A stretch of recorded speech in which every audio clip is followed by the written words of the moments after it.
peleja, né, para ver se o Supremo toma logo uma medida de vez, né, sobre isso. Mas hoje a gente vai falar, gente, sobre mais uma vez a reforma da Previdência que aconteceu em 2019, né? Ela foi elaborada ali no governo Michel Temer e sancionada, né, no governo Bolsonaro, e começou então a valer, né, algumas medidas, algumas regras de transição para quem estava na iminência, né, de se aposentar pertinho. E a cada ano tem vamos dizer assim, uma atualização que já era prevista lá em 2019. Só que aí a gente é pego de surpresa. Eu estava vendo que tem algumas mudanças já previstas, que são regras de transição para 2024. E quem vai falar sobre isso é o doutor Vitor Hugo. Prazer, amigo, recebê-lo praticamente, né, no apagar das luzes de 2023.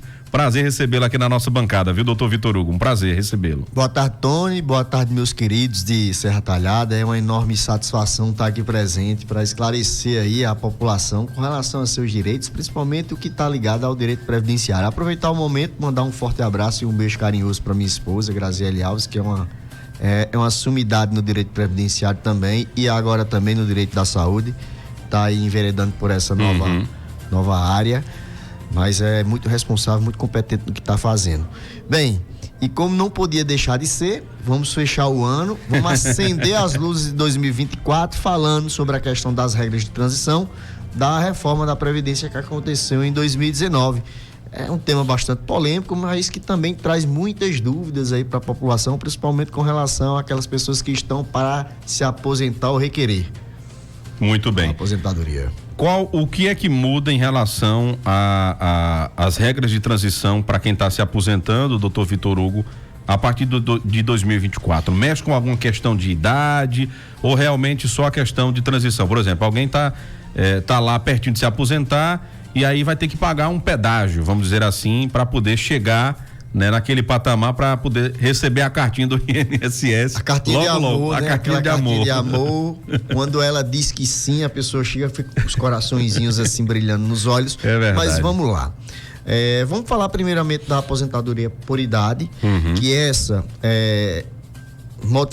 atingiu primariamente as mulheres. Que antigamente a mulher se aposentava com 60 anos de idade e o homem com 65 anos. Tinha aí essa diferença de 5 anos. Com a reforma em 2019, foi estipulado que a mulher iria se aposentar com 62, mas aí foi predeterminada uma regra de transição. O que é regra de transição? A regra de transição nada mais é do que uma regra que beneficia aquelas pessoas que já estavam inscritos no sistema previdenciário posterior à promulgação ou à formulação da nova lei. Vou explicar aqui. Vamos supor que uma pessoa se inscreveu, começou a trabalhar em janeiro de 2019. Então ela começou a trabalhar antes da reforma da Previdência. Então essa pessoa que se inscreveu antes da reforma, ela vai se beneficiar da regra de transição. Ao contrário daquelas pessoas que começaram a trabalhar posterior a 11 de novembro de 2019. Essas aí, 13 de novembro de 2019. Essas aí não vão pegar a regra de transição e vão se aposentar com a regra atual. Então, a regra de transição preveu que as mulheres, elas iriam se aposentar por idade de uma forma gradativa até atingir os 62 anos. Quem completou, quem iria pedir em 2019, se aposentava ainda com 60 anos e 6 meses posteriormente. Hoje, se a mulher for pedir a sua aposentadoria, vai se aposentar com 62 anos de idade e uma carência mínima de 15 anos de pagamento de contribuição lá no INSS. A gente está falando aqui, pessoal, de pessoas que trabalham como empregados ou como contribuintes individuais ou facultativos. Entendi. A gente não está falando aqui da categoria de segurado especial, que são aquelas pessoas que trabalham na roça. O rural se manteve da mesma forma que mulher. Depois de uma luta grande, né? Que queriam colocar no bolo também, né? Exatamente, mulher 55 e homem 60 anos de idade. Queriam colocar, mas felizmente, através da luta de classe dos órgãos, conseguiram manter da mesma forma. Você falou aqui também, Tony, a questão do pagamento do pedágio. O que é isso? Existia uma categoria de aposentadoria que era chamada aposentadoria por tempo de contribuição. dentro dos estudiosos do direito previdenciário, dizia-se que isso era uma anomalia do sistema. Por que uma anomalia do sistema? A gente precisa entender o que a Previdência cobre para a gente poder classificar a aposentadoria por tempo de contribuição uma anomalia. O que a Previdência cobra? Os riscos sociais. Então, quando ela cobria ou quando ela beneficiava alguém que se aposentava por tempo de trabalho, ela estava dizendo que o trabalho é um risco. Ou seja, trabalhar é um risco. Então, isso foi corrigido agora com a reforma da Previdência. Esse tipo de aposentadoria foi extinto. Acabou. Ninguém que começou a trabalhar posterior a novembro de 2019, a 13 de novembro de 2019, vai poder mais se aposentar com este tipo de aposentadoria. Mas quem ingressou no sistema antes, poderá, desde que cumprida a regra de transição. Como é essa regra? Aquelas pessoas que faltavam apenas 2 anos para se aposentar poderiam cumprir apenas 50% do pedágio. Como é isso? Vamos lá. Eu tinha 33 anos de contribuição e faltavam, antes da reforma, e faltavam aí 2 anos para eu completar os 35. 50% de 2 anos é 1. Então, eu me aposentaria com 36 anos de contribuição. Essa é a regra de 50%. Já a regra de 100% é aquela seguinte, que faltava os mesmos 2 anos e eu poderia se aposentar com a aposentadoria por tempo de contribuição se eu contribuísse mais 2 anos. Ou seja, mais 4. Eu me aposentaria aí com 38. Não é isso? 38 anos. Isso. E o que é que muda nisso? O cálculo.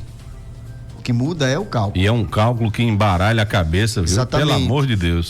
O pedágio de 100%, ele beneficia mais o beneficiário, vai melhorar mais o cálculo, a pessoa que vai requerer. Por quê? Porque ela vai passar mais tempo. O que o governo quer nada mais é do que manter o cara por mais tempo ali contribuindo, pagando. Isso. Porque o que o governo não quer é ter prejuízo, porque no momento que ele começar a pagar, ele está tirando do bolso para o segurado. Exatamente. E no momento que o segurado continua ali trabalhando, ele está pagando para o governo para poder gerir o sistema. Não existe mágica, né? O dinheiro tem que sair de algum lugar e a gente sabe que sai de impostos, sai de contribuições, sai de pessoas que estão na ativa, contribuindo, né? Estão contribuindo ali para o regime geral, né, do INSS, justamente para ter receita para pagar para quem tá, né, quem já cumpriu, vamos dizer assim, a sua jornada de trabalho, né? Nada mais do que justo, né? Mas existe isso. O governo, quanto mais tempo o camarada passar trabalhando, é que o governo quer, né? Exato. Né? Não tem mágica é gestão. Né? Exatamente. A mágica que tem é gestão, porque infelizmente o que o governo sempre diz é que as contas da Previdência não fecham, não batem, sempre é negativa, mas na verdade é a gestão. Se eles não desviassem aí o dinheiro que entra para a Previdência, com certeza a conta bateria e ela era superavitária. Já em vários programas eu já falei sobre isso, foi feito estudos com relação a isso, que o problema da Previdência brasileira é gestão. Só gestão. É alguém que mexe nela lá e não retorna o dinheiro que estava lá, exatamente, né? Exatamente. É muito complicado. Eu tenho sempre uma dúvida, doutor Vitor Hugo, em relação à estabilidade. Por exemplo, o camarada está faltando aí 2 anos para se aposentar, ele entrou lá, fez o cálculo direitinho, ele vai ter que passar aí 1 ano ainda trabalhando, vamos dizer, né? Colocar essa situação hipotética. Em relação ao trabalho, existe uma estabilidade?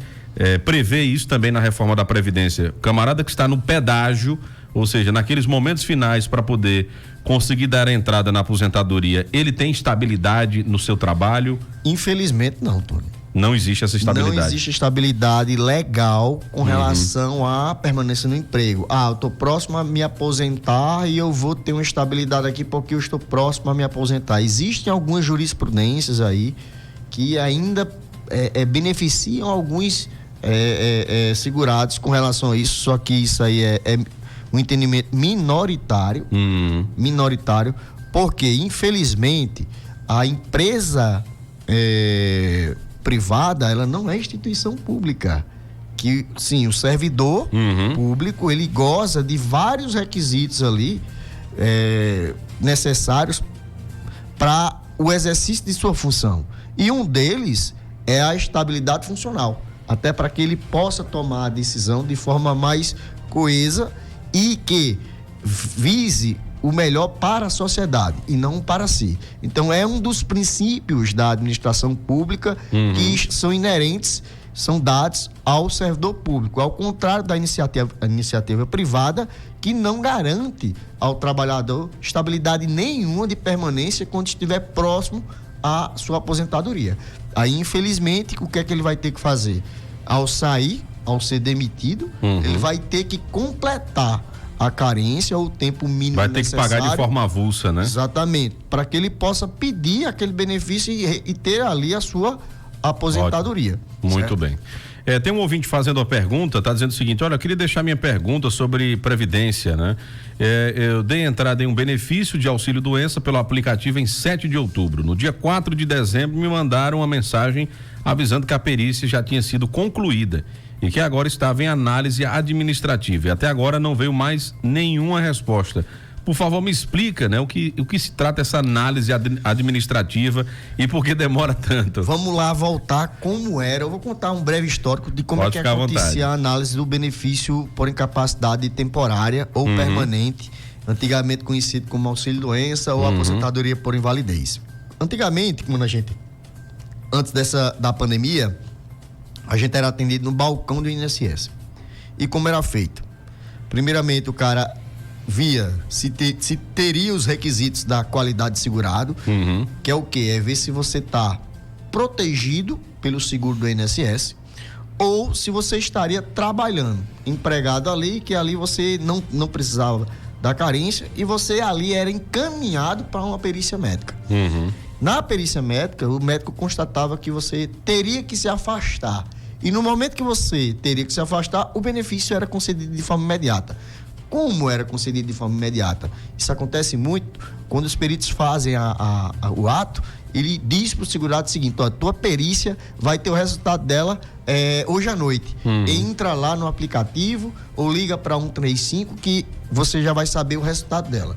Então aí o segurado ele já sabia, no mesmo dia ligava e já sabia que para o mês ele já iria receber ali o seu benefício.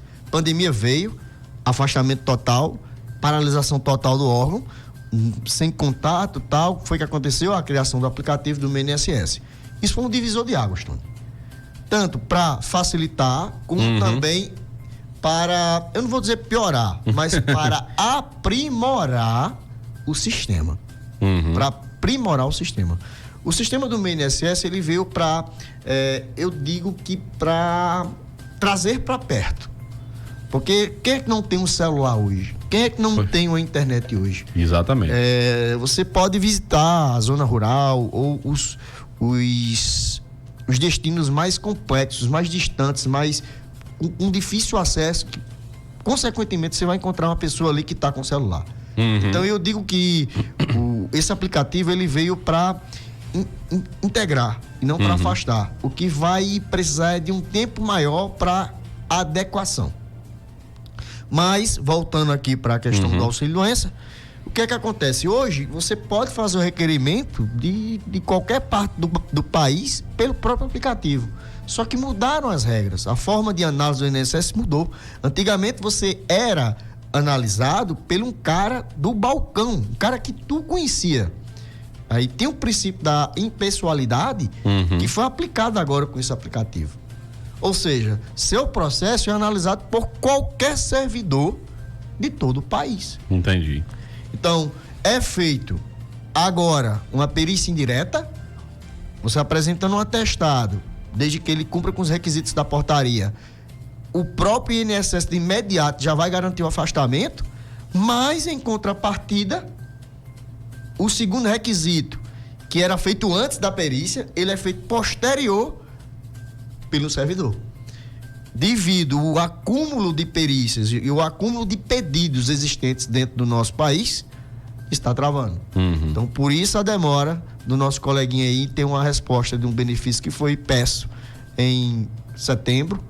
Isso, teve uma primeira, aí teve a resposta que estava nessa análise administrativa no começo de dezembro agora. Mas aí como demora, agora o seguinte, o colega, o ouvinte que fez essa pergunta, ele pode procurar um advogado de sua preferência, de sua confiança e procurar os meios legais para que obtenha a resposta dessa perícia, porque o INSS ele tem um prazo limite para poder responder, E parece que ele gosta de cozinhar o galo, né? Gosta. Mas isso é e aquele galo da carne dura. Aí pronto. Infelizmente, como são muitos os pedidos e poucos servidores, então cai nesse funil aí que infelizmente demora. Muito bem. Tem uma pergunta aqui de um ouvinte que a gente vai colocar aqui também, que ela quer tirar uma dúvida em relação ao INSS. Eu vou colocar aqui o retorno para que o doutor Vitor Hugo possa acompanhar. Boa tarde. Eu gostaria de tirar uma dúvida. A dona de casa que paga o INSS pelo código de baixa renda, que é a dona de casa, né, que é cadastrada no cadastro único, caso ela venha arrumar um trabalho de carteira assinada, ela pode continuar pagando pelo código de baixa renda, ou tem que dar baixa nesse pagamento que ela havia pagando antes? Tá aí. Eu entendi. Eu não sabia dessa modalidade ainda, mas vamos lá. O baixa renda, que é o facultativo, o contribuinte facultativo. De poder pode, só não deve. Se você pagar, o governo vai receber. Exatamente. Agora, se você pedir de volta, ele não vai lhe devolver. Já era a contribuição, né? A partir do momento que você é empregado, você mudou de categoria. Entenda, a dona de casa, ela pode se aposentar, ela pode se inscrever como contribuinte facultativo, e tem duas modalidades de contribuinte facultativo. Tem o contribuinte facultativo puro, que é facultativo e pronto, e tem um contribuinte facultativo de baixa renda, é aquele que está cadastrado no Bolsa Família. Entendi. E o problema, existe um problema nesse contribuinte de baixa renda também, que é interessante. Não basta que você pague.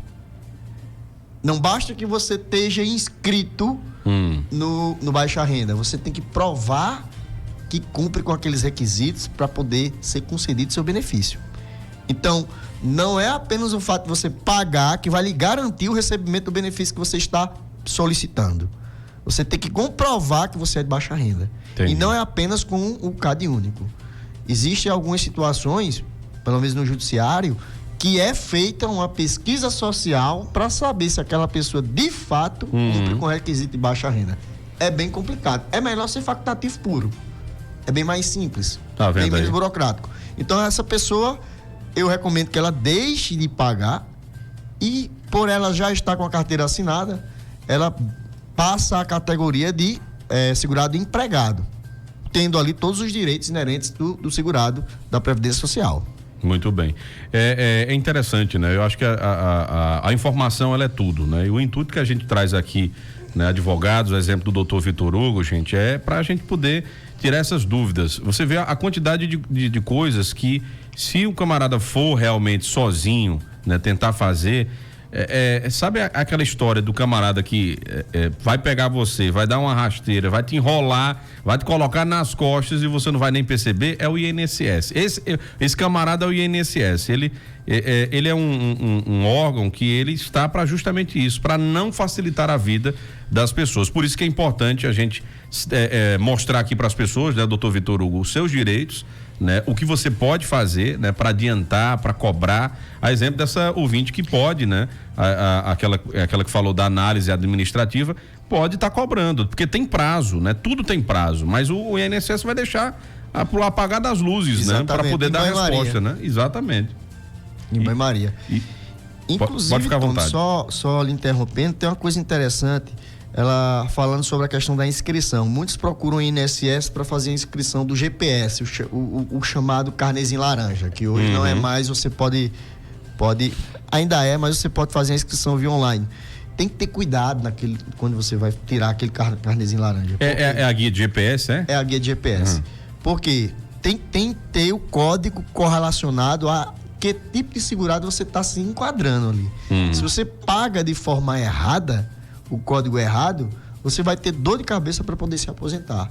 Às vezes você vai ter que fazer uma complementação, às vezes aquele código não é válido para aproveitamento de contribuições passadas que você tem.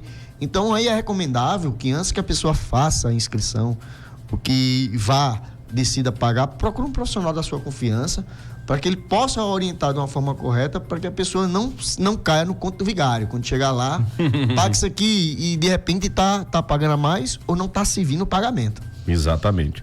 Doutor Vitor Hugo, quero lhe agradecer, né, por essa vinda aqui pra gente bater um papo, tirar essas dúvidas como sempre solícito, quando eu ligo, diga só a hora e o dia, né, que tá disponível sempre para poder a gente levar essas informações para as pessoas, né, dentro do nosso quadro aqui, conhecendo seus direitos.